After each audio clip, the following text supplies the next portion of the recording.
தமிழக முதலமைச்சரும் தனது கணவருமான விஜயிடம் விவாகரத்து கோரி தாக்கல் செய்திருந்த மனுவை சங்கீதா வாபஸ் பெற்றுள்ளார். விஜய் மற்றும் சங்கீதாவிற்கிடையே கருத்து வேறுபாடு ஏற்பட்டதாக கூறப்பட்ட நிலையில் சங்கீதா செங்கல்பட்டு குடும்ப நல கோர்ட்டில் விவாகரத்து கோரி மனு தாக்கல் செய்திருந்தார்.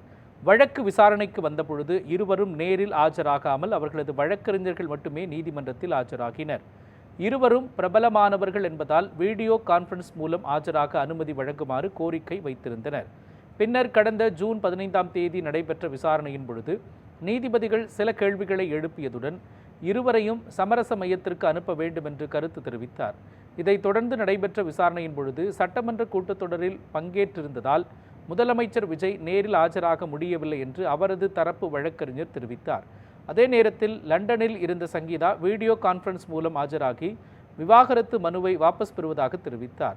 இதையடுத்து வழக்கை முடித்து வைத்து நீதிமன்றம் உத்தரவிட்டது.